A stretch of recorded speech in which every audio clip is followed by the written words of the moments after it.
진행을 해도 될까요? 예. 두 번째 시간을 진행하도록 하겠습니다. 이제 첫 번째 시간에서는 이제 강사 소개하고 강의 계획서 이 부분에 대해서 설명드렸고 간단하게 지금 그 관연도 문제 분석했던 내용들을 설명드렸습니다. 여기서 이제 관연도 문제 분석을 어떻게 했는지 엑셀 파일로 한번 보시면요. 아까 설명드렸던 이런 부분들이 간단하게 요약됐던 부분이고요. 이걸 소분류로 하게 되면 이렇게 나옵니다. 보시는 것처럼 변압기에 대한 부분들이 어떤 대한 문제가 나왔었는지, 보호계전 쪽에 대한 어떤 부분이 문제가 나왔었는지, 거리계전기 쪽, 안정도 쪽에 대한 어떤 부분, 케이블 쪽에서는 어떤 부분에 대한 문제가 나왔었는지 이런 것들을 그냥 분류를 해놓은 겁니다. 그냥 파일로. 그리고 나서 세 분류를 하게 되면 이제 그 내용이 나오는 거죠. 1번이 뭐라고요? 고장전류. 2번 주파수제. HVDC 몇 번이라고? 4번이라고요.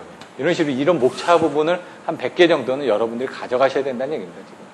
이런 문제들을 다 만들어서 드리고 거기에 대한 해답들도 여러 가지에 대한 부분들을 가지고 다 합니다. 근데 요거는 이제 요거 봐가지고 요 다음 과정 쪽에서 이렇게 좀 바꿔가면서 커리큘럼을 정해야 될 것 같습니다. 왜냐면 지금부터 하게 되면 힘드니까 나중에 이런 것들은 그 과정이 되게 되면 그런 자료들을 배포를 해드릴 겁니다. 그래서 중요한 부분들이 여기서 나옵니다. 지금 20번에 보시면은 진행파의 반사와 투과가 나옵니다. 진행파 나왔죠, 이번에. 가능 출력 곡선 나왔죠, 이번에. 다 이렇게 중요한 부분이 나온다는 얘기입니다. 왜? 빈도수가 높은 것들이 나온다는 얘기죠. 뭐 발전기가 관련된 부분들도 이번에 나왔었고 10점짜리로 이렇게 수요 관리 16번이죠. 이번에 나왔었죠. 25점짜리로. 뭐 이런 부분은 뭐 변압기에 대한 것들 결선, YI 델타 결선으로 보면 맞는 거죠. 또 이런 식으로 이제 응용되는 이런 부분들에 대한 것들이 많이 나온다는 얘기입니다. 전력 사정 구조 개편 이번에 나왔죠. 또 풀에 대한 자료죠. 24번. 그러니까 이제 가장 시험 빈도수가 높은 부분들에 대해서 많이 나왔기 때문에 사람들이 좀 쉽게 다가갈 수 있다는 얘기죠. 왜냐면 시험 빈도 내가 많이 봐왔던 문제들이 나오니까 쉽다라고 느껴지는 겁니다. 그냥 사실 쉬운 건 아니고 그만큼 여러분들이 이제 많이 봐왔던 문제이기 때문에 여러분들이 많이 공부를 했기 때문에 쉽다는 얘기입니다. 이런 식으로 나중에 내용들이 나오게 됩니다. 한번 살펴보시면 될 것 같고요. 그거를 뭐 회차별로 정리를 하고 소볼루션으로 이제 고장전류는 뭐다 이런 식으로 정리했던 것들을 1번부터 했던 것들을 PDF로 이렇게 해가지고 종합적으로 해가지고 단락고장이다. 예? 요게 지금 1순위는 1번부터 20입니다.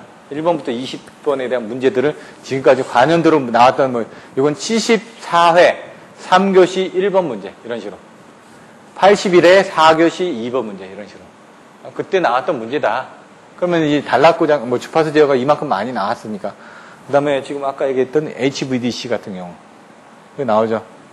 84회 80회 75회 74회 66회 63회 55회 이런 식으로 이제 어떤 주기적으로 이렇게 문제가 나오거든요. 주기적으로. 그러다 보니까 여러분들이 그런 부분을 공부를 더 하셔야지만 됩니다. 이런 정도의 자료들을 나중에 보내드릴 거고요.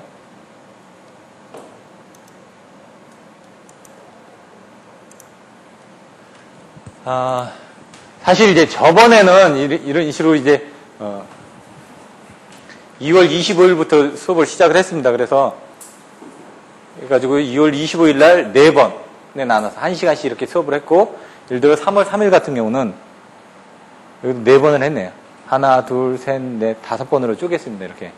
3월 10일 같은 경우는 하나, 둘, 셋, 4번으로 쪼갰고요. 이제 보통 보면은 한 3번 정도 수업을 합니다. 그러면 그걸 이제 정리를 하면서 이런 식으로 나눠 넣습니다. 1강을 해가지고 실제로 제가 강의한 시간은 뭐 한 80회 정도 됩니다. 강의 찍은 거로는. 근데 그거를 이제 적절하게 여러분들이 보시기 좋게끔 챕터를 알아서 편집을 합니다. 학원에서. 편집해가지고 이렇게 올려놓으면은 나중에 여러분들이 필요한 부분 여기 보시면은 뭐 40분짜리도 있고 35분짜리도 있고 62분짜리도 있습니다. 알아서 여러분들이 보시기 편하게 학원에서 편집을 하니까 나중에 인터넷으로 들어가가지고 이제 내용들을 보시면 됩니다. 그 중에 이제 샘플 됐던 그 내용들을 어디서 보는지 지금 이게 저번에 했던 강의가 총 104회 정도 되더라고요. 104번 정도 해가지고 수업이 되기 때문에 그런 부분을 여러분들이 나중에 보실 수가 있습니다. 이때도 보면 한번 제가 강의를 하게 되면 1시간 반도 그냥 쭉 합니다. 그럼 여러분들 1시간 반짜리 강의를 제가 어쩔 수 없이 왜냐면 강의를 중간에 끊게 되면은 여러분들이 그 흐름이 끊기기 때문에 저는 그냥 1시간 반 동안 계속 강의를 하는데 동영상으로 들을 때는 그렇게 못 들으시거든요. 그러다 보니까 학원에서 한 50분 끊고 40분 끊고 해가지고 여러분들이 듣기 편하게끔 이렇게 강의를 쪼개놓기 때문에 여러분들이 나중에 들으실 때 조금 더 편리하실 겁니다. 이렇게 돼 있고요. 그 다음에 또 나오는 부분이 이겁니다. 샘플 동영상을 어디서 보느냐 그걸 간단하게 설명을 드릴 겁니다. 그래서 뭐 오늘 처음 들으시는 분들 갈등하시는 분들도 있을 겁니다. 물건은 여러분들이 사기 전에 그 사이트에서 사람들이 평가 올려놓은 거 보고 사시죠.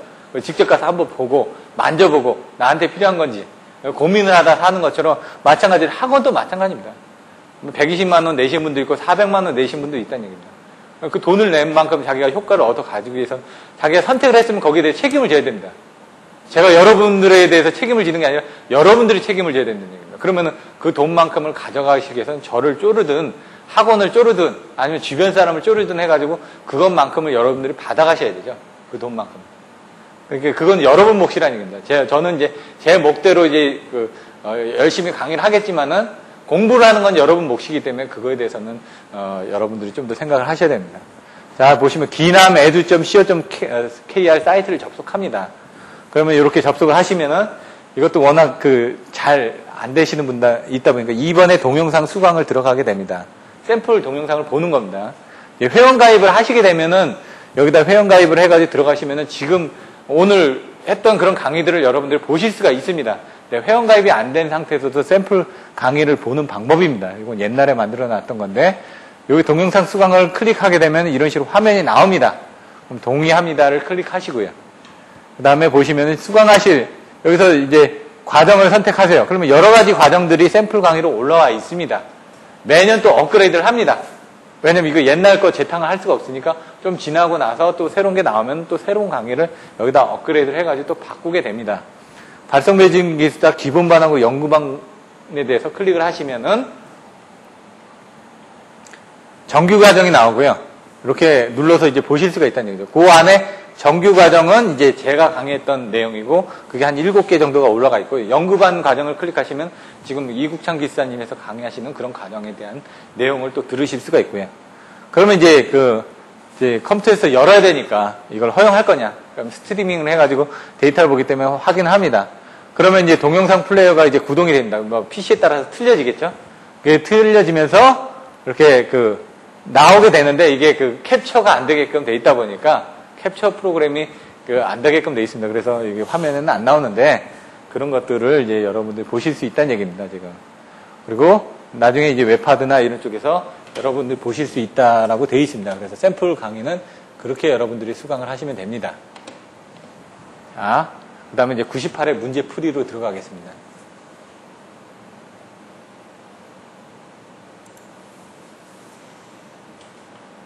(98회) 발송기 기술사 문제 풀이.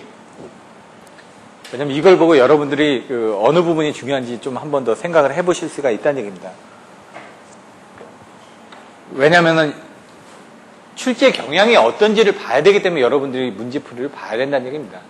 아, 이번에 이렇게 나왔고 저번에 이렇게 나왔다. 그러면 지금으로부터 한 2, 3년 전 거를 딱 보면 이렇게 흘러가고 있구나라는 거를 여러분 스스로 느끼셔야 됩니다. 그래서 이건 누가 해줄 수 있는 게 아니라 제가 이제 설명은 드리겠지만은 여러분들이 한번 보셔야 된다는 얘기입니다.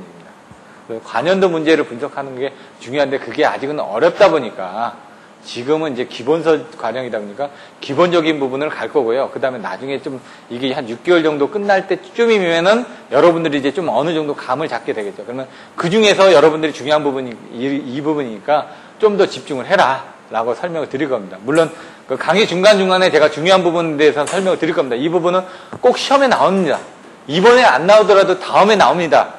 이렇게 얘기하는 부분들은 여러분들이 반드시 외워주셔야 되는 문제 순위에 좀 위에 올라간 넘버 원 쪽으로 올라가 있는 쪽에 대한 문제라고 보시면 됩니다. 여기 보시면 25일 날 9시, 26일 날 1시 반인데 그 다음부터는 이제 9월 2일부터는 요게 9시로 바뀌어집니다. 요게 옛날에 만들다 보니까 좀 틀려지니까 내일만 1시 반에 수업을 하고요. 그 다음 주부터는 이 연구반도 9시에 동일하게 수업을 진행을 할 겁니다. 그래서 이런 부분 참조를 하십시오. 여러 가지 내용인데 이 목차를 외워주셔야 된다는 얘기죠. 요 내용은 여러분들 이거 몇 줄 안 되거든요. 이것도 못 외우는데 어떻게 아까 25점짜리 그 많은 걸 외우시겠습니까? 기본적인 건 외워주셔야 된다는 얘기입니다. 이런 목차. 성배전공학에 대한 목차는 반드시 외워주시고 그 안에 뭐가 있는지 세부적인 목차까지는 필요가 없습니다.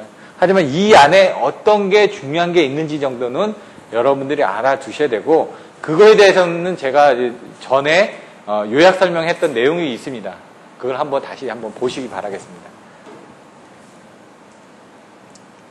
요거는 그냥 그 내용들에 대해서 보시면 가공선로에서는 전선의 진동과 도약, 평균 지상고, 오토 트랜스포머 이런 것들이 중요하다는 얘기고요. 지중선로는 케이블이다 보니까 케이블에 대한 종류라든가 케이블에 대한 열암의 진단을 어떻게 하는지, 손실이 어떻게 되는지, 고장점을 어떻게 검출하는지 이런 것들에 대한 문제들이 많이 나오기 때문에 그런 내용들을 쓰고요.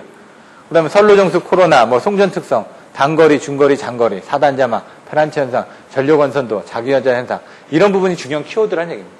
여기서 나오는 문제 이게 바로 관연도 문제라는 얘기입니다. 이런 내용들을 여러분들이 꼭 가져가셔야 되기 때문에 이 옆에 이런 주요 내용들을 써주신 겁니다. 그런 부분은 참조를 하시면 될 것 같고요. 일단은 여러분들이 처음에 시작할 때 이런 부분이 있다. 그 중에 이런 부분이 중요하구나. 라는 부분은 여러분들이 외워주셔야 되는데 일단 무조건 암기를 한다는 건 어렵습니다.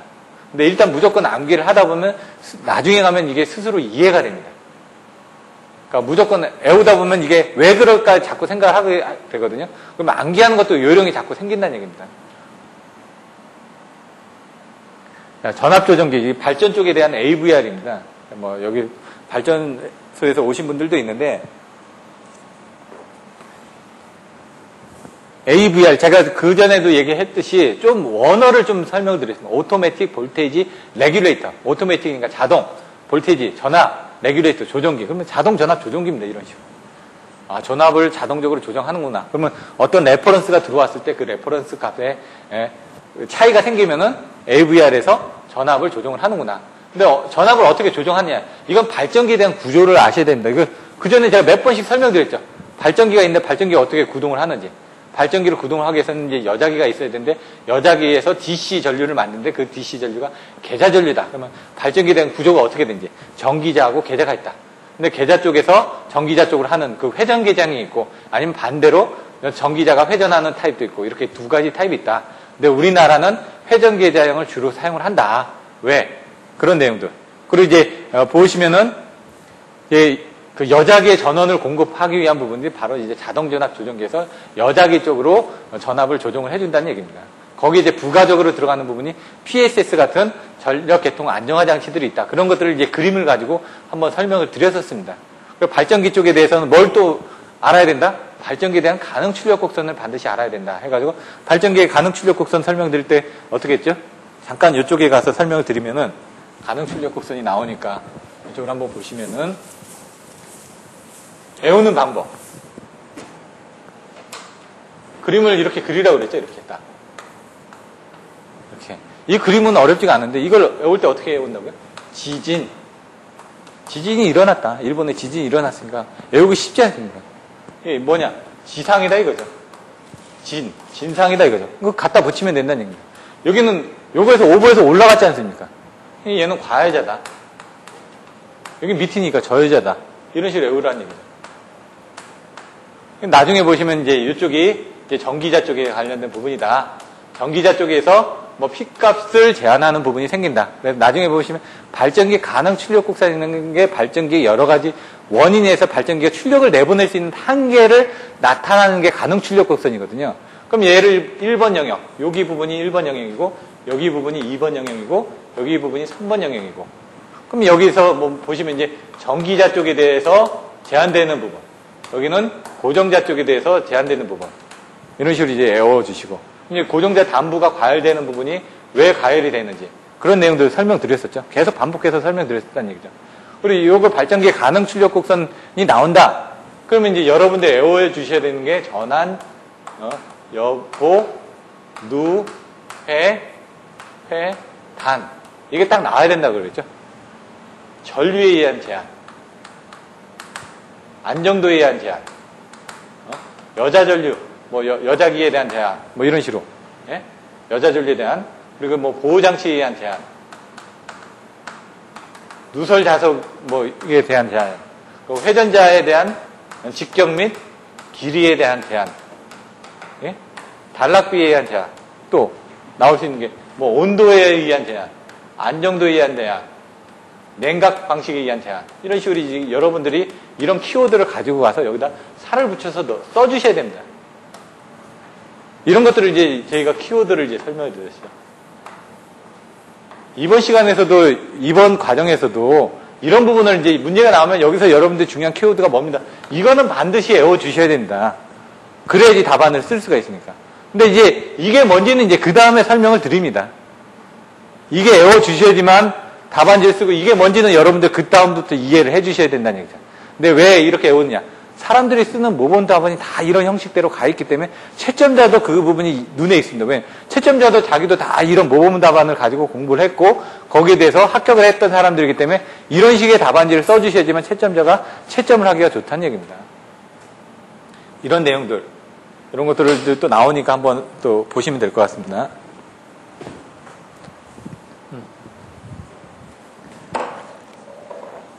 상세한 그 강의 부분은 학원 홈페이지 가셔서 보시면 이런 내용들을 이국창 기사님께서 설명을 하셨으니까 저는 여기서 개념 정도만 설명을 하겠습니다. 이렇게 AVR에 대한 종류가 어떻게 됐는지 뭐 이런 내용들이 있는데 이런 식으로 이제 1, 2, 3, 4 이렇게 딱 끊어서 써주셔야 된다는 얘기입니다. 눈에 보기 좋게끔. 자, 송전잔 전력, 뭐 손해 전력 이런 것들은 좀 읽어보시면 아는 내용이니까 그냥 넘어가겠습니다. 지중선 송전선로 건설 경과지 선정 시 고려사항. 뭐 님비 현상 때문에 이제 설치를 하기 전에 고려해야 될 사항이 이제 부지 같은 게 있겠죠. 그런 부지를 어떻게 설치를 해야 되는지 그런 그 공사비, 공사기간, 뭐 설계의 부분 이런 내용들을 가지고 이제 여러분들이 정리를 해주시면 된다는 얘기입니다. 그리고 여기 보시면 지중선로를 왜 채용을 하는지, 예를 들어 뭐 미관이 안 좋다든가, 예를 들어 지금 가공송전선을 설계를 하다 보니까 자꾸 민원이 들어오는 거죠. 그러다 보니까 지중 쪽으로 하게 되면 민원이 땅속으로 들어가니까 잘 모르거든요, 사실은. 하지만 그래도 이제 경과지에 대한 그 토지 보상을 해야 된다, 한전 쪽에서는. 그게 뭐 20년이면 20년 동안 계약을 해가지고 그 토지 소유자한테 돈을 지불을 해야 됩니다.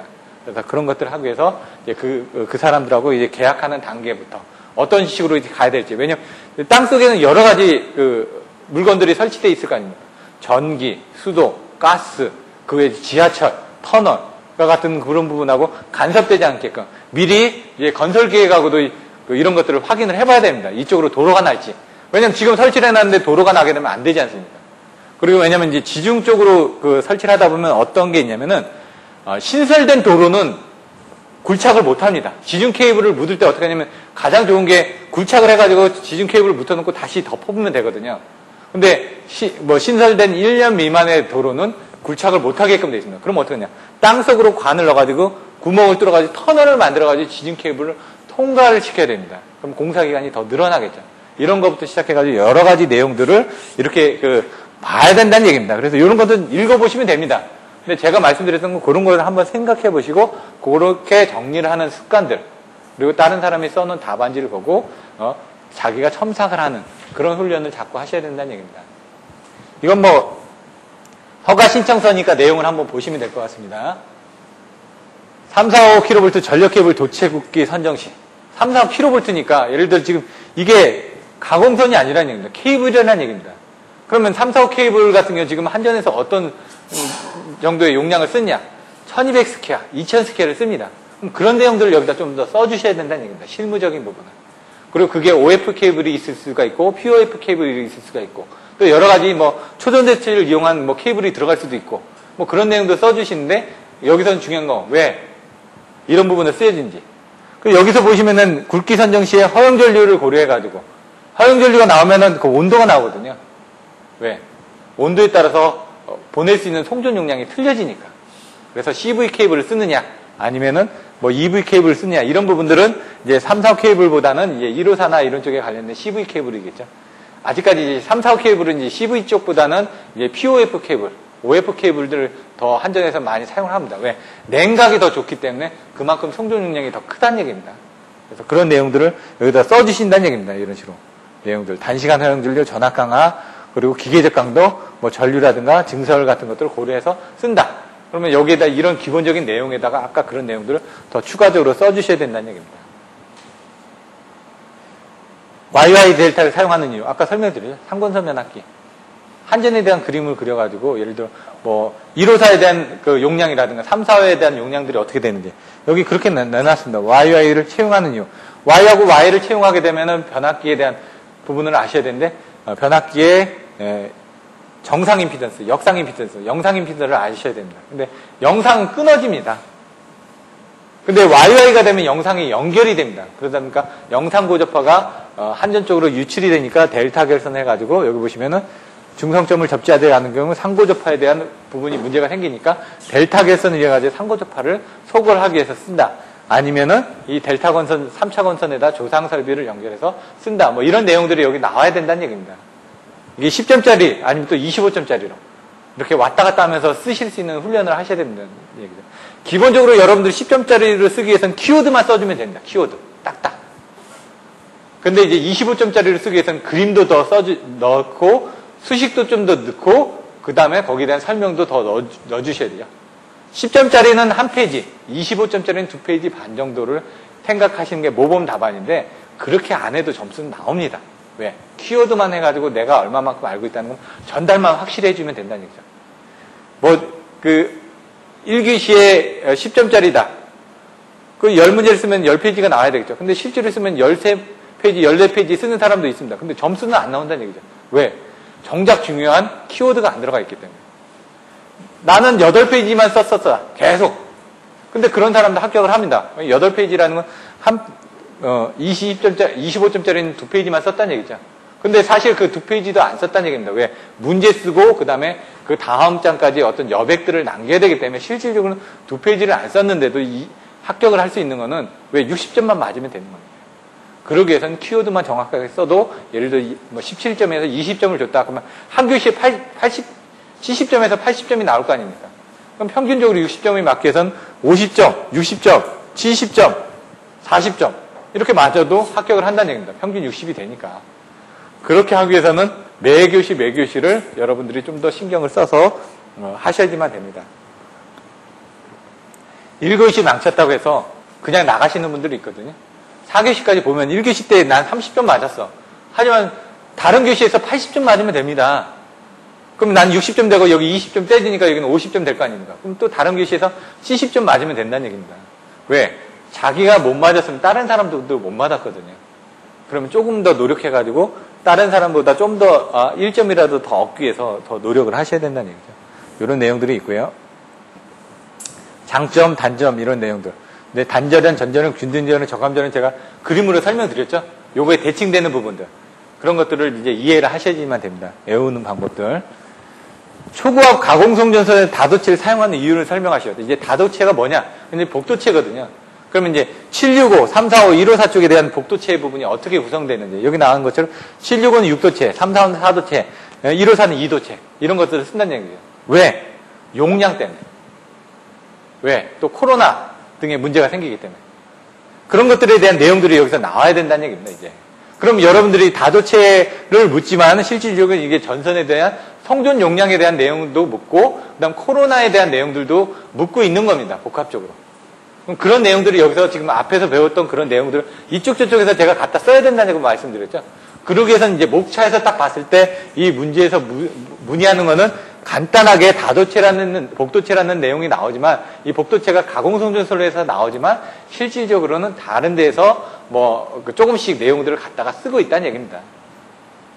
여기 보시면 이제 다도체 장점, 복도체 장점이 어떻게 되는지. 코로나에 대한 부분이 나온다는 얘기죠. 다. 복도체 하면 딱 코로나가 나와야 되니까. 그리고 송전 용량이 딱 나와야 되니까. 이런 식으로 이제 여러분들이 갖다 쓰실 수 있다는 얘기입니다. 그래서 그거를 이제 자꾸 마인드를 해가지고 복도체 하면은 이게 뭐다, 이런 부분들이 나중에 가면 여러분들 이해해서 바로 나오게 된다는 얘기입니다. 근데 지금은 그게 안 되니까 제가 아까 말씀드렸던 키워드를 가지고 일단은 무조건 외워주셔야 된다는 얘기입니다. 코로나 같은 건 이제 복표가 이하반, 복도체를 쓸 때 표면에 대한 부분, 이렇게, 이격거리, 아크장에 대한 반도체 유약이라든가 이런 식으로 이제 내용이 나옵니다, 나중에. 시료장 감소하고 단점이 어떻게 되는지 이런 내용들이 나옵니다. 그래서 그거는 그 시간대에 한 번 더 설명을 드릴 거고요. 요것도 사실, 요 전 시험에 나왔던 건데 또 나왔습니다. 수용률, 부등률, 부하율에 대해서 뭐 일부 부분을 물어보는 건데 그걸 약간 응용을 해가지고 여기서는 보시면은 변압기 용량을 구하는 방식만 하나 더 추가를 한 겁니다. 10점짜리니까 여러분들이 10점짜리에 맞게끔 쓰시면 됩니다. 그러면 수용률이 뭔지, 부등률이 뭔지, 부하율이 뭔지 간단하게 정리해서 써주시고 그다음 변압기 용량을 구하는 방식, 문제에서 묻는 내용대로만 써주시면 된다는 얘기죠. 너무 거창하게 써주실 필요도 없고요. 10점짜리인데 내가 많이 한다고 25점짜리를 쓰죠. 다른 거에 시간이 없습니다. 1교시는 10문제를 써줘야지만 100점을 맞는 거죠. 9문제를 쓰면 아무리 잘해도 90점밖에 안 나온다는 얘기입니다. 그렇기 때문에 1교시 때는 무조건 여러분들이 10문제를 다 선택해서 쓰실 수 있게끔 시간 배정을 잘 해주셔야 됩니다. 나중에 보시면 이제 스톱워치를 가지고 딱 넣고 쓰는 훈련. 그래서 제가 매번 지금 뭐 10분씩 제가 드리겠다고 얘기하는 10분에 한 문제를 쓰는 연습을 직접 여러분들 해보시라는 얘기입니다. 그리고 10분 동안 내가 고민하고 썼더니 얼마만큼 썼는지. 물론 이제 암기를 해가지고 오셔야 되겠죠. 그 장에 대해서 미리 공부하고 아니면은 거꾸로 돌아가서 여러분들 한번 똑같이 훈련을 해보시라는 얘기입니다. 오늘 내가 10분 동안 써봤는데 3가지 문제 중에 한 문제를 선택해서 쓰든 3문제를 쓰든 상관없다고 말씀드렸습니다. 10분 동안에 여러분들 쓰는 훈련을 해보시고 다른 사람의 답안지하고 비교를 해보니까 내가 부족한 부분이 뭐더라. 그럼 돌아가서 다시 여러분들 10분 동안 다시 한번 또 써보시라는 얘기죠. 그러면 뭔가 틀려져 있을 겁니다. 왜냐하면 한 번 더 고민을 하셨기 때문에. 이렇게 내용들을 보시면 될 것 같고요. 요건 넘어가겠습니다. 9번. 일기 무한대 모선, 전력 상차각 특성, 기본식 유도, 전력 상차각 곡선을 그리시오. 이거 안정되게 나왔던 얘기죠. P는 X분의 ES, ER, 사인 세타. 이걸 물어보는 겁니다. 근데 이 부분이 이제 단거리 응용을 할 때는 이 일기 무한대 계통인데 아까 얘기한 것처럼 뭐라고요? 무한대 모선하면 4개를 외워야 된다고. 내부 임피던스가 제로다. 근데 사람들이 답안지 쓸 때 그냥 쭉쭉 씁니다. 2줄로. 내부 임피던스가 0이고 전압 이하는 그 크기와 이상이 관계없이 일정하고 극히 큰 간성정수를 가진 용량 무한대 전원을 말한다. 이렇게 쓰면 2줄 쓰거든요. 근데 그거하고 이거하고 어떤 게 더 낫나요? 이게 눈에 확 들어오죠. 이런 식으로 이제 키워드를 가지고 여러분들 쓰는 훈련을 하셔야 된다는 얘기입니다. 답안지를 정리하실 때도 무한대 모선에 대해서도 정리할 때도 이렇게 하고 무한대 모선 그림을 그릴 때 이제 발전 측에서 보는 그 무한대 모선하고 그다음에 부하 측에서 보는 무한대 모선이 그림이 2가지 방법이 있다고 설명드렸죠. 이건 발전기 쪽에서 보는 무한대 모선이죠. 그래서 전력 상차각 곡선을 하실 때는 이런 식으로 요게 보시면 단거리 송전선로에 대한 부분하고 비슷하죠. 그림은 단거리 송전선로는 여기서 이렇게 가가지고 이렇게 올라가는데 얘는 이제 보시면 돌굽기, 비돌굽기로 이제 나눠집니다. 나중에 벡터식이. 뭐 그런 것들도 이제 물어보는 문제들이 나옵니다. 뭐 그런 그 관련된 문제를 보고 필요하면은 여러분들이 더 공부를 하셔야 된다는 얘기죠. 수전 전력은 뭐냐? 결과적으로 보면 아까 나왔던 벡터식에서 나오는 부분이면 뭐냐면 결론은 이겁니다. P는 X분의 EF, ER, 사인 세타. 요걸 나오기 위해서. 전력 상차각 곡선을 유도하라고 그랬으니까 그걸 유도를 하고 거기에 따라서 그림만 그려주시면 됩니다. 어떤 그림? 이 그림만 그려주시면 얘는 끝난다는 얘기입니다. 여기서 물어보는 얘기는 이겁니다.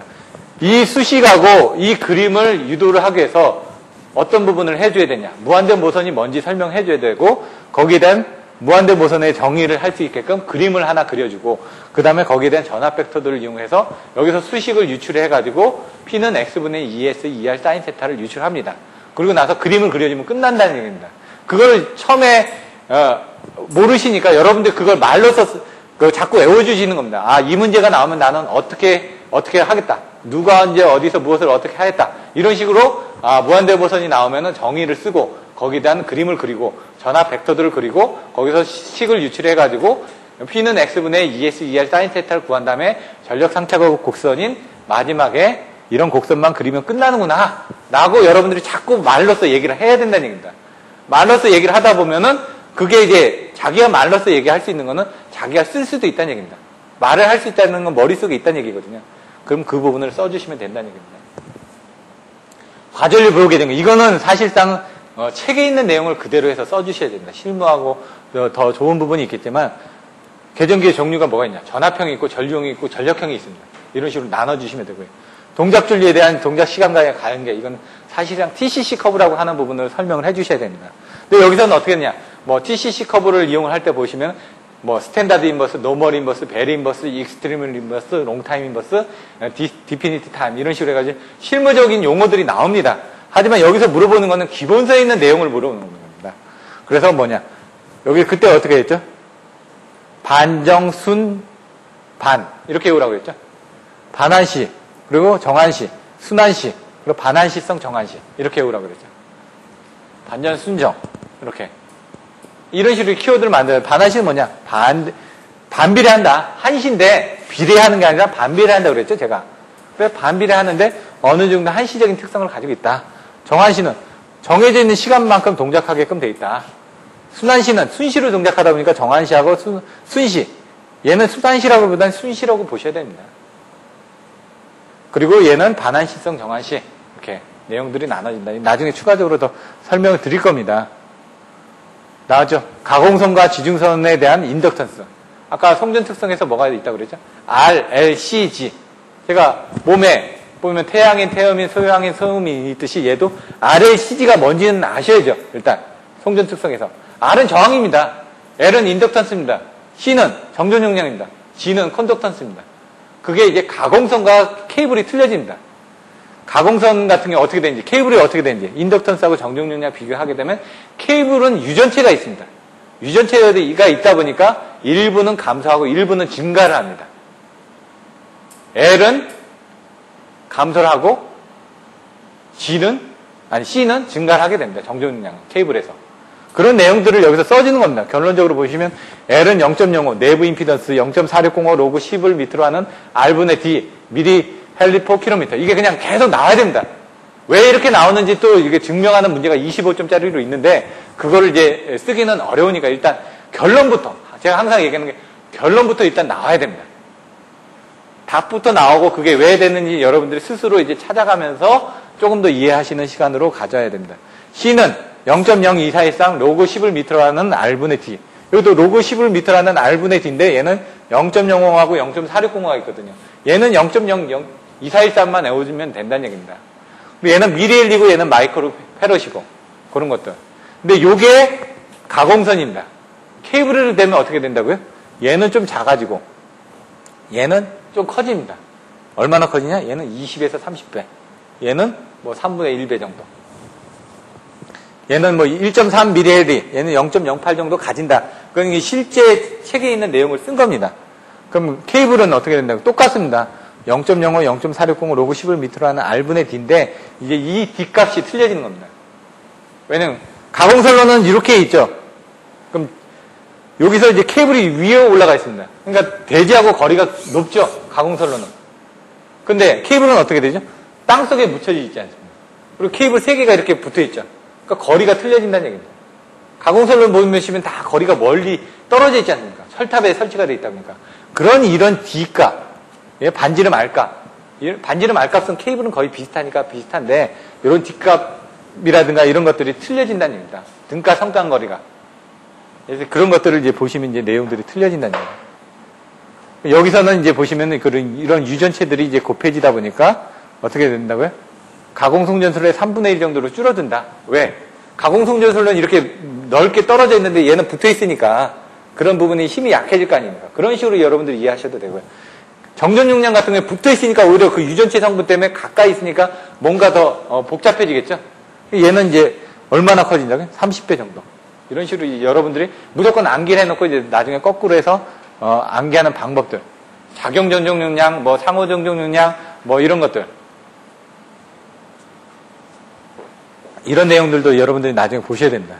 요거는 이제 발전기 출력과 낙차인데 이거는 사실 조금은 많이 나오는 내용은 아니었습니다. 정낙차, 뭐 유효낙차, 뭐 이런 내용들 나오고요. 이 연속의 원리 토리체리의 정리 이따가 나오죠. 25점짜리로 나왔습니다. 그런 것들. 4교시 때 나왔나요? 낙차의 정리, 총낙차, 정낙차, 겉보기 낙차, 유효낙차. 요 4가지를 쓰라는 얘기입니다, 지금. 요 4가지 키워드가 나오지 않으면 점수가 안 나온다는 얘기입니다. 문제에서 묻는 건 이 4가지가 뭐냐라고 나왔기 때문에 이게 최소한 나와야지 3점에서 5점은 주겠죠, 일단. 그리고 거기에 대한 것들을 추가적으로 쓰게 되면 뭐 7점에서 9점 정도를 주겠죠. 10점은 없습니다. 10점짜리 문제에서. 채점자가 우리나라 사람들이 뭐 매기세요 그러면 10점 주나요? 만점 안 주죠? 한 7점에서 8점 주죠? 좀 잘 썼다 그러면 이제 9점 준다 이거죠. 대부분이 7점에서 8점을 줍니다. 6점, 7점, 8점을 주게 된다는 얘기입니다, 지금. 그럼 그게 이제 자꾸 모여야 되니까, 그래서 여러분들이 1교시에는 10문제를 다 풀어주셔야 된다는 얘기입니다. 전력거래시장, 아까 뭐, 산업구조 개편 풀 내용들이 있으니까 살펴보시면 될 것 같고요. 예, 넘어가서 송전 손실 같은 경우는 이거, 전력계통공학에 나오는 이제 송전 손실 방정식이 있습니다. 근데 사실 중요하지가 않기 때문에 손실 방정식이 뭐다라는 것만 설명드렸고 여기서 비계수가 뭐라는 정도만 제가 그 전 시간에는 설명을 드렸었습니다. 그래서 이런 것들은 한번 보시면 될 것 같고요. 발전기 출력 가능 곡선 아까 설명드렸죠. 여기서 설명드렸던 그런 내용들. 그럼 무한대 모선이 또 나온다고 그랬죠. 무한대 모선에서 이거는 약간 좀 어렵게 설명을 했습니다. 여기서는. 사실상 요거에 대한 곡선에 대한 반지름을 또 설명을 해줘야 됩니다, 사실은. 저게 나오기 위해서는 기본적인 원의 방정식이 나와야 되거든요. 원의 방정식이 나오려면 A 자승 플러스 B의 자승은 C의 자승이다 해가지고, X축과 Y축과 그리고 원점에 대한 크기를 가지고, 원의 방정식을 그리게끔 되어 있습니다. 얘는 그겁니다, 바로. 그런 식으로 이제 그리게 되는 내용들을 지금 X축과 Y축을 가지고 반지름을 가지고 그림을 그렸는데 이렇게는 좀 어렵습니다. 여러분들이 이해하시기는. 이건 좀 어려운 내용이고요. 다른 쉬운 내용들을 이제 책에서 살펴보시면 될 것 같습니다. 그래서 원의 방정식에서 중심점이 어떻게 되는지 결론은 이 그림이 나온다는 얘기죠. 1번, 2번, 3번이 나온다는 얘기죠. 그래서 거기에 대한 설명들은 다른 것들을 보시면 될 것 같고요. SVC, 이제 변전소 쪽이 나오겠죠. SVC가 뭐냐? 그 전에 설명드렸죠. 픽스드 해가지고 L과 C의 조합을 이용해서 전압 보상을 해준다. 그래서 이제 QV 컨트롤을 하기 위해서 전압 보상을 하기 위해서 Q 값을 보상하는 게 SVC다. 그래서 SVC에서 Q 값을 어떻게 보상하느냐. L로서 보상을 할 수도 있고 C로서 보상을 할 수도 있죠. 그게 이제 또 L로 보상하는 것들이 전압 보상이 뭐가 있죠? 아까 얘기한 것처럼 발전기 자기여자 현상이라든가 페란티 현상 같은 게 5장에 나옵니다. 송배전 공학에. 그럼 거기서 이제 전압 보상을 하기 위해서 L과 C가 어떻게 조합이 되는지 그 내용을 이제 자동적으로 이제 사이리스를 이용해가지고 좀 더 소공성이 있게끔 만든 겁니다. 아까 AVR도 나왔죠. 여자기도 보시면은 그런 소공성 있는 여자기가 있다 보니까 전력계통 안정화 장치가 쓰여진 거란 얘기입니다. 이런 것들을 이제 복합적으로 좀 더 설명을 드립니다. 그래서 SVC 타입이 있고 SVG 타입이 있고 차이점이 뭐냐 이런 문제들이 또 나옵니다. 스테이트콤은 뭐냐? 예? 스테이트 콤펜세이터입니다, 이거는. 근데 이제 스테이트 콘으로 쓰시는 분도 있고, 스테이트 콤으로 쓰시는 분들도 있습니다. 약간 내용들은 틀려진데. 이제 TCR이 뭐냐? 사이리스터 컨트롤 리액터다. 리액터를, 사이리스를 이용해서 제어를 하겠다는 얘기입니다. TSC는 사이리스를 이용해서 캐패시터를 제어하겠다는 얘기입니다.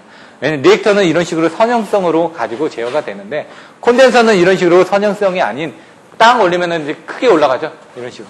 그거를 사이리스를 이용해가지고 적절하게 용량을 조절해가지고 하다 보니까 이런 식으로 캐피시터 뱅크에 사이리스를 달거나 리액터 뱅크에 사이리스를 달아가지고 제어를 하는 부분인데 얘는 TCR이니까 사이리스터 컨트롤이니까 리액터 쪽에 사이리스가 이렇게 달려있다는 얘기입니다, 지금.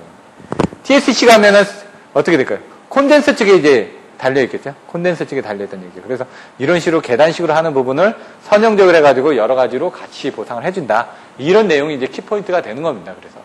그런 내용을 이해하고 쓰시면 된다는 얘기예요.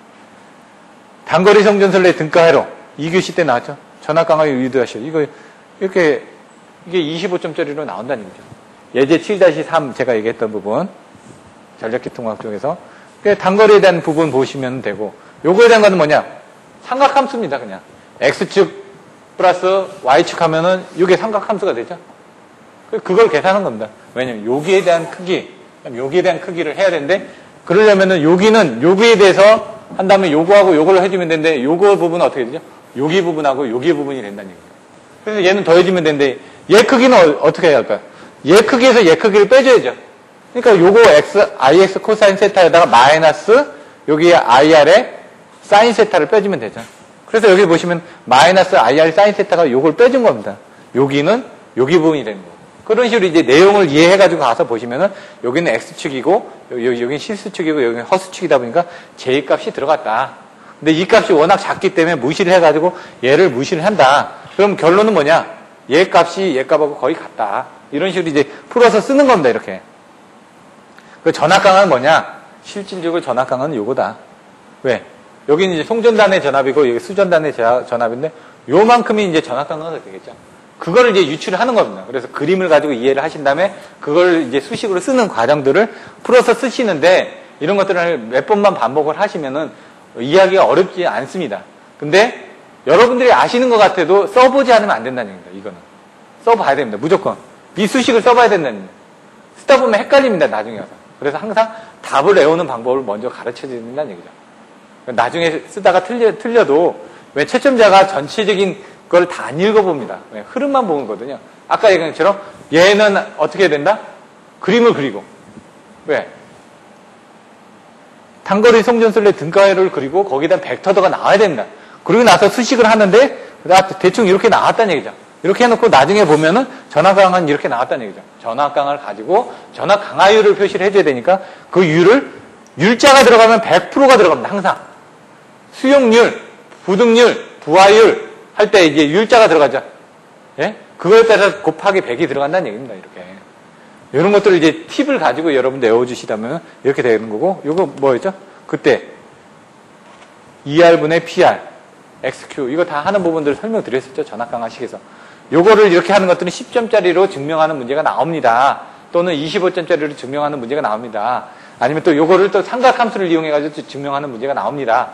삼각함수를 증명하는 건 한 25점짜리로 많이 나오고 이런 식으로 그냥 전압강화를 이용해서 증명하는 거는 10점짜리 내지 25점짜리로 나오니까 반드시 외워두십시오라고 얘기를 했습니다. 바로 나오지 않습니까? 왜? 이번에 안 나오면 또 다음번에 나오니까. 그러니까 제가 강의 중에 중요하다라고 얘기하는 부분은 사람이니까 어떻게 나올지 모릅니다. 앞일은.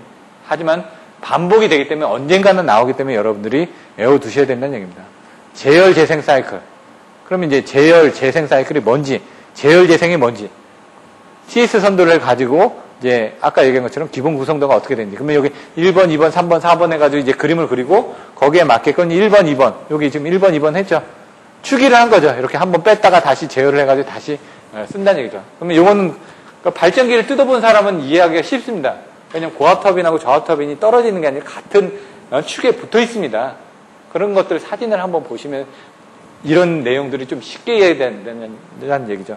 왜냐면 이게 복수기 콘덴서만 해도 한 3층짜리 건물입니다. 3층짜리 건물인데 저게 복수기입니다 하고 봐도 모릅니다. 안에가 어떻게 되는지. 예? 근데 이 흐름을 이해해 놓고 나서 머릿속에 넣어 놓고 나서 현장을 가면 이제 이해가 쉽다는 얘기죠. 그런 것들을 이제 사진으로 찍어 놓은 게 있으니까 여러분들이 한번 보시면 된다는 얘기죠. 여기서 이제 재생, 재열 부분이 이루어진다는 얘기죠. 두 번 추기가 되다 보니까. 나중에 이런 것들은 시간이 되면 설명을 드릴 텐데 이번에 나왔기 때문에 다음번에 또 나올 확률은 좀 떨어질 수도 있겠죠. 열을 보시면 되고요. 여자기가 아까 뭐라고 그랬죠? 그림을 발전기에 대한 구조에 대해서 여러분들 아셔야 됩니다. 발전기가 있으면 발전기에 계좌 전류를 공급하는 여자기가 있다. 여자기 쪽에 대한 전압을 조정하기 위해서 AVR이 있다. 이런 식으로 제가 그림을 그려줬었죠. 그럼 AVR의 전단은 뭐냐? 이 위에 PSS가 있다. 이렇게 이제 이 그림을 가지고 여기서 고정자 담보가 왜 가열이 되는지 이런 내용들을 설명드렸다는 얘기죠.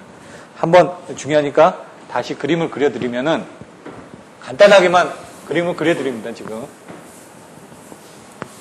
여러 가지 또 쪽에 그림이 있으니까 뭐냐 발전기를 이렇게 그린다는 얘기죠. 발전기에 대한 계좌 여기 공국이 있고 여기 바깥에 여기 회전자가 있겠죠. 회전자가. 근데 이제 어떻게 보시면 되냐면 변압기도 똑같습니다. 변압기를 알면요. 발전기를 알고 발전기를 알면은 전동기를 압니다. 원리는 똑같으니까. 여기 보시면 이렇게 감겨져 있습니다. 변압기가.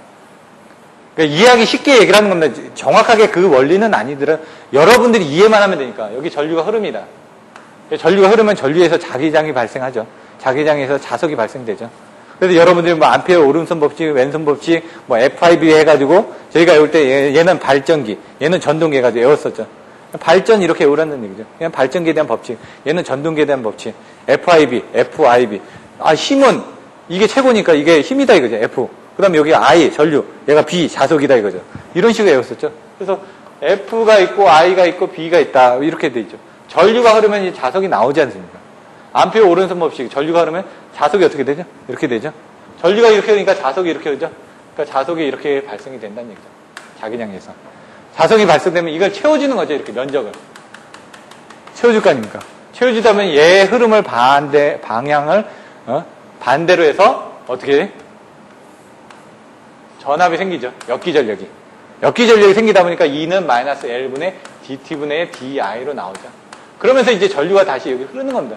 여기가 전류가 흐르면서 자석이 발생되고 자석에서 전압이 생겨가지고 전류가 흐른다. 이거죠. 그럼 여기도 마찬가지 계좌 쪽에 이렇게, 예? 이렇게 감겨져 있고, 여기 회전자 쪽에 이렇게 해서 감겨져 있을 거 아닙니까? 그럼 여기서 이제, 아까처럼 이 전압이 생겨가지고 이쪽에 전류가 흐를 겁니다. 근데 중요한 건 뭐냐면은, 여기 이제 PT가 달려있겠죠, PT가.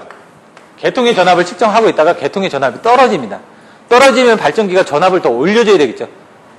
그럼 여기서 PT 쪽에 소스가 어디로 가느냐? 이쪽으로 해서 이렇게 갑니다. 어디? 레퍼런스 쪽에. 여기 V 레퍼런스라고 하는 레퍼런스 쪽에 들어오고 여기 이제 기준 전압이 이렇게 들어오겠죠. 그럼 여기에 뭐가 달려있냐? AVR이 달려있는 겁니다. 전압이 떨어지면 AVR에서 전압을 조정하기 위해서 뭔가 힘을 더 밀어넣어야 될 거 아닙니까?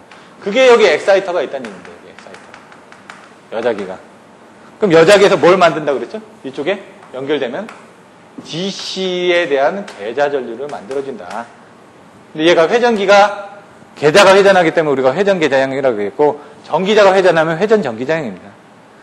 이제 계좌가 어떻게 되냐? 이렇게 얇고 길게 되죠. 왜? 화력 발전이다 보니까 스팀을 불어넣어줘야 되니까 극수에 따라서 틀려지겠지만은 이게 얇고 길게 돼 있으니까 이게 계좌를 회전하기 좋게끔 돼 있으니까 이렇게 한다는 얘기입니다. 수력 같은 거는 또 어떻게 되는지 이렇게 이 부분이 커지죠.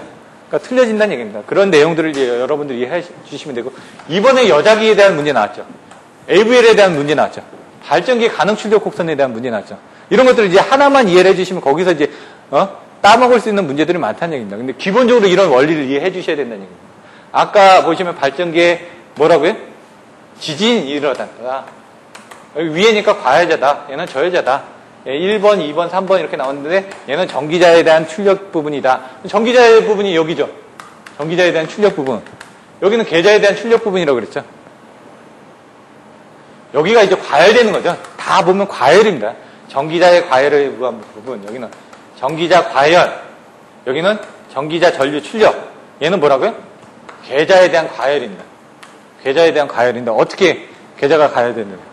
예? 근데 실질적으로 이제 계좌가 과열되는 게 아니라 여기는 고정자 담부, 계좌가 부족한 겁니다. 부족하다 보니까 고정자 담부가 과열이 됐는데 어떻게 됐냐? 여기 전류가 흐르면 전류에서 여기서 자석이 발생돼서 여기 채워줄 거 아닙니까? 이렇게. 예? 채워서 그 다음에 어떻게 돼요? 여기 회전자 쪽에 예? 자석에서 전압이 생겨가지고 그 전압에서 전류가 흐른다는 얘기입니다. 근데 만약 이게 지금 저여자가 되면 계좌가 부족하죠. 계좌가 부족하니까 여기서 나가줘야 되는 이런 자석이 부족하다는 얘기입니다. 이렇게. 자석이 요만큼밖에 채워지지 못했습니다. 나머지 부족한 부분은 어떻게 될까요? 계통으로부터 흡수를 하죠. 그러니까 발전기가 진상운전하고 지상운전하는 부분이 계통에서 뭔가 끌어당겼다 이렇게 왔다 갔다 할 수가 있다는 얘기입니다.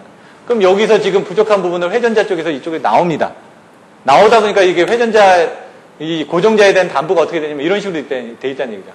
그럼 실질적으로는 여기서 이제 누설이 되다 보니까 이쪽으로 이제 이 부분을 채워주기 위해서 뭔가 이게 채워져야지 뭔가 생길 거 아닙니까? 이 부분이 부족하니까 이쪽에서 채워주다 보니까 이쪽이 이제 과열이 되는 겁니다. 평상시 때는 내가 이쪽에서 받아서 거꾸로 가야 되는데 부족하니까 얘가 이쪽으로 더 공급을 하다 보니까 얘가 받아줘야 되는 부분보다 많은 부분이 이쪽으로 나가겠죠. 바깥으로. 나가다 보니까 얘 부분이 과열이 된다는 얘기입니다. 고정자 부분이. 그래서 이런 식으로 여러분들이 그림을 가지고 복합적으로 이제 이해를 해 주셔야지만 이게 오래 갑니다. 내용들을. 그래서 이런 발전기에 대한 것들도 중요합니다. 중요한데 사실 이런 부분을 많이 설명을 못 드리는 게 일단 기본적인 부분을 먼저 좀 설명을 드려야지만 되고 이런 것들은 제가 그 강의 중간중간에 이런 외우는 방법 사실 이해가 돼야 됩니다. 이해가 되지 않으면 암기를 못합니다. 왜냐면 내가 알지 못하는데 어떻게 암기를 합니까? 근데 일단은 무식하게 암기를 하고 거꾸로 이해를 하는 방법도 괜찮다는 얘기죠. 왜냐면 시간을 줄이기 위해서. 이런 내용들이 나와 있는 겁니다. 그래서 여자계 종류가 어떻게 되는지 DC 방식이 있고 AC 방식이 있고 브러시리스 타입이 있고 이런 부분은 제가 이쪽으로 논문을 썼기 때문에 잘 압니다. 뭐 파크 변환을 어떻게 해야 되고 근데 실질적으로 PSS도 나오지만 나중에 여기 있는 답안지가 전부입니다. 물론 그 안에 학술적으로 들어가는 부분 많이 할지는 모르지만 실질적으로는 이 답안지에 있는 내용 정도만 써주시면은 그게 실무에서도 그 정도만 알고 계셔도 큰 문제는 없으리라고 생각합니다. 커뮤니테이터 리스트 타입 뭐 이렇게 있고요. 넘어가겠습니다. 요 내용들이 이제 이런 식으로 이제 그림을 그려서 쓴 겁니다. 그냥 다른 식으로 이해하게끔. 사이리스터가 있고 뭐 어떻게 돼 있다 이런 부분을 보시면 될 것 같고요. 이건 아까 얘기했죠. 관주경심이라고 제가. 관주경심. 원래 500만 원부터 한다. 그러면 여러분들 이거는 무조건 관주경심이 나와야 됩니다. 실제로 나오는지 한번 보자는 얘기죠. 이게 준비 단계. 어떻게 돼요? 관심 단계 있죠? 그 다음에 관주니까 주의 단계가 나오겠죠? 주의 단계. 경이니까 경계 단계가 나오겠죠? 경계 단계가. 심이니까 심각 단계가 나오겠죠? 이런 식으로. 이렇게 이제 키워드를 가지고 쓰시면서 색깔을, 뭐 블루, 옐로우, 그 다음에 레드, 이런 식으로 넣어주시면 되죠. 그리고 실제로 거기에 따라서 뭐 황색 차단기 같은 게 어떻게 되는지, 뭐 내용들이라든가, 실제로 황색 차단기 같은 내용들도 나중에 물어볼 수가 있습니다. 뭐 10점짜리로. 그런 내용들도 보시면 될 것 같고요. 케이블 시스 유기전압, 이거 다 나왔죠. 이제 편단 접지, 그 다음에 양단 접지, 크로스본드 접지, 이렇게 나옵니다. 대치액에 대해서. 이 케이블에 대한 또 부분을 보시면 이제 그림을 그립니다, 나중에. 그러면 동선, 유전체선, 뭐 절연에 관련된 부분이라든가 아니면 뭐 케이블 시스선, 뭐 이런 식으로 나옵니다. 그것도 이제 그림을 가지고 이제 보는데 그 케이블 시스에 유기되는 전압이라는 얘기죠. 그거는 왜? 접지가 되지 않았을 때, 아까처럼 보면 여기 전류가 흐르면 어떻게 돼요? 이것도 애우시기 쉬운 게 전류가 흐르면 그 주변에 자기장이 생길 거 아닙니까? 그 자기장이 생기는데 케이블의 외장에 접지가 돼 있다 보니까 그쪽에 전압이 유기가 되는 겁니다. 그 전압이 유기가 되는데 그걸 접지를 하게 되면 전압이 떨어질 거 아닙니까? 접지가 되면. 근데 접지되어 있는 쪽에선 전위가 떨어지고 접지가 안 돼 있는 쪽으로는 전위가 올라가겠죠? 그걸 이제 한쪽만 접지를 하게 되면 그런 식으로 올라가게 된다는 얘기고 양쪽에 접지를 하게 되면 이런 식으로 이쪽 접지를 하게 되면 이렇게 올라가겠죠. 크로스본드 접지는 그거를 적절하게 연가하는 것처럼 연가를 해가지고 그 전압을 유기되는 전압을 평평하게 낮춰준다라는 그런 개념입니다. 여기 보시면은 규격이 나와 있고요. 케이블 시스 전압에 대한 내용들을 써주셔야 되고요. 수식으로. 여기 보시면 여기가 접지 한쪽만 접지가 돼 있죠. 여기 보면 노멀 뭐 인슈레이스 조인트, 노멀 조인트 해가지고 나와 있는데 이쪽에는 지금 접지가 안 돼 있습니다. 이쪽에는 접지가 돼 있고 그러면 접지된 쪽에서 여기 접지 않은 데까지 그렇게 전압이 올라간다는 얘기입니다. 여기도 접지를 해가지고 되면 이렇게 가운데로 틀어지겠죠. 그러다 보니까 이게 길이가 길어진 경우에는 문제가 되겠죠. 아까 얘기한 뭐 50V, 100V를 넘어가게 된다는 얘기입니다. 그러면 안 되니까 어떻게 되냐. 이 피크치를 나눠주기 위해서 저희가 정전 용량 연가하듯이 얘도 연가를 해준 겁니다. 그게 바로 크로스본드 접지라는 얘기입니다. 이렇게. 여기 자세히 보시면 얘가 연가가 되죠. 이렇게 뒤틀려 놨다는 얘기죠. 여기 이제 교락 접지, 교락 비접지 같은 그런 부분들이 또 나옵니다. 예? 요게 요 전 시험 때 나왔었습니다, 사실. 예? 2월 달에 나왔던 문제인데 그걸 약간 응용해가지고 또 나온 거죠. 그때는 이제 요거의 접지 방식에 대해서 물어봤었는데 이번엔 케이블 시스 접지하고 구체적으로 이 두 가지만 물어봤죠. 예? 변전소 접지방 설계시. 제가 아까 토체에서 접전 인안보라고 얘기했죠.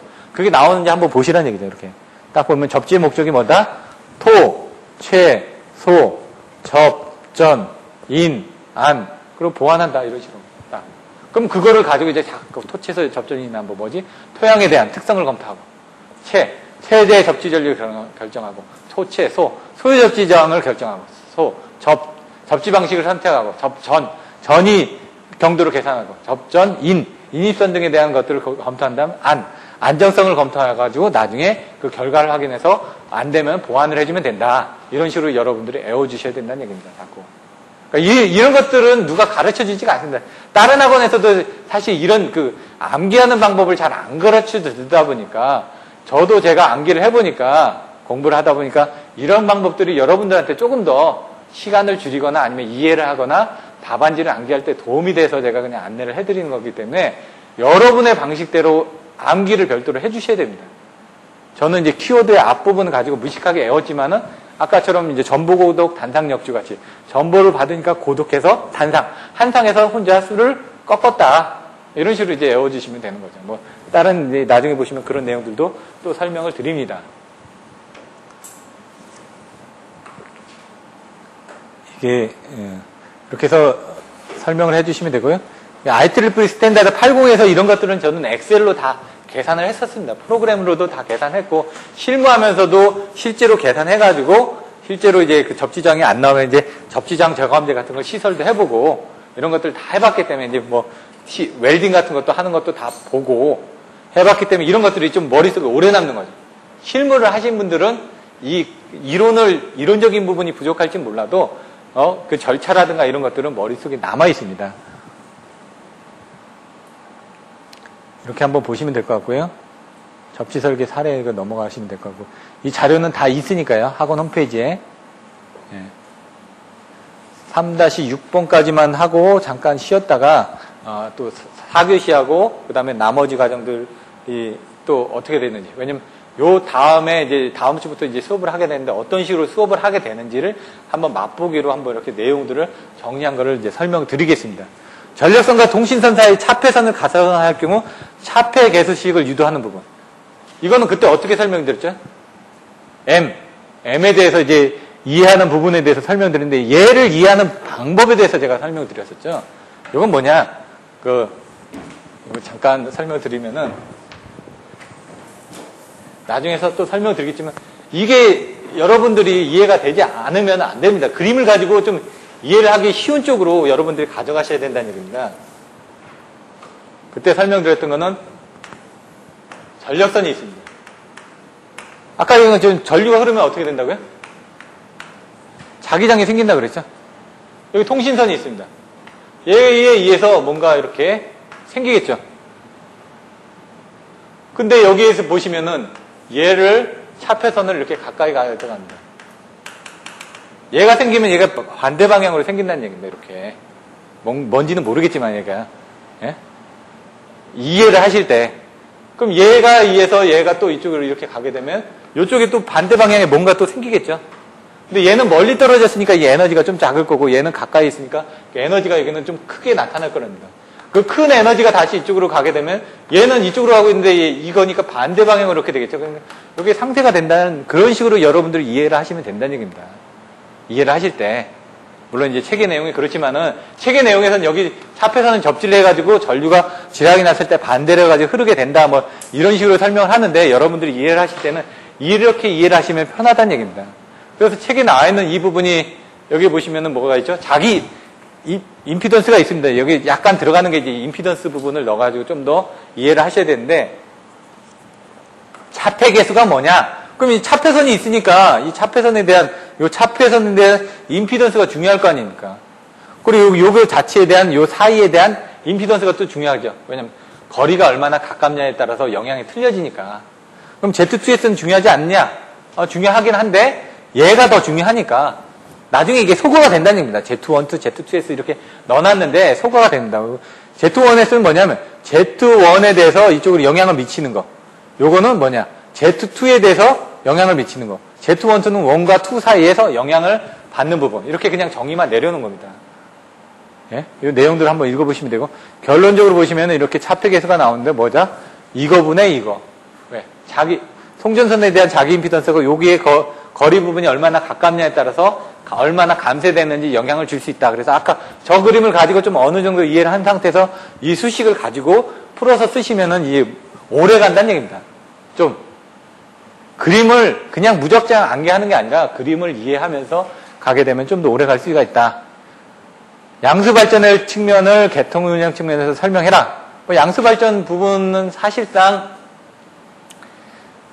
피크 제어를 하기 위해서 쓰는 거죠. 수요 관리를 하기 위해서. 근데 이제 비용 때문에 요즘 사실을 잘 쓰지는 않습니다. 근데 최근에 수요 관리 때문에 다시 이제 가동을 하는 거죠. 배보다 배꼽이 더 크니까 안 쓰다가 이제 어쩔 수 없이 다른 발전기를 쓸 데가 없으니까 양수 발전을 쓰는 거죠. 또 뭐냐? 양수 발전은 뭐냐면 실질적으로 우리가 일부하고선 이렇게 되죠. 점심시간에 밥 먹을 때 잠깐 사무실 비우니까 아니면 공장 가동을 중지하니까. 아침에 여기 출근 시간이죠. 출근해서 이렇게 부하오르고 퇴근 시간 때 이제 떨어지고. 요런 때 지금 어떻게 됐냐? 요런 때 페란트 현상이라든가 이런 부분이 좀 문제가 생기겠죠. 심화 경부하 시에 캐패시터가 계속 투입되다 보니까 Q 값에서 전압이 상승하는 그런 페란트 현상이 생기고 그 페란트 현상을 억제하기 위해서 어떻게? L을 투입을 해야 되죠. L에 대한 용량 어떻게 되냐? 3, 4, 5는 200MV, 1, 5, 4는 100MV, 23km는 30MV. 이런 식으로 이제 나중에 이제 10월 달에 그 변전소나 이제 지금 동서울 변전소에 그때 견학을 갔었고요. 이번에는 어디를 가게 될지 모르겠지만 변전소 견학하고 그 다음에 이제 발전소, 수력이나 뭐 이런 쪽에 대한 발전소들을 견학을 하게 될 겁니다. 그럼 그때 가서 이런 내용들을 좀 더 보시면은 책에 있는 내용하고 실무하고 이렇게 맞닥뜨려져서 아 저거구나 이렇게 보실 수 있는 기회가 생길 겁니다. 그래서 이런 식으로 이제 양성 전력을 어떻게 이제 조종을 하느냐 그 내용이 나오는 겁니다. 그래서 여기서는 운영 전, 운영 후. 그럼 여기 있는 피크 컷을 이쪽으로 해가지고 전기를 좀 썼다가 이때 부족한 부분은 채워서 올려주겠다는 내용이 바로 그런 내용입니다. 그래서 그런 내용을 보고 계시면 될 것 같습니다. 예, 4장은 잠깐 쉬었다가 힘드니까 잠깐 쉬었다가 다시 진행을 하도록 하겠습니다.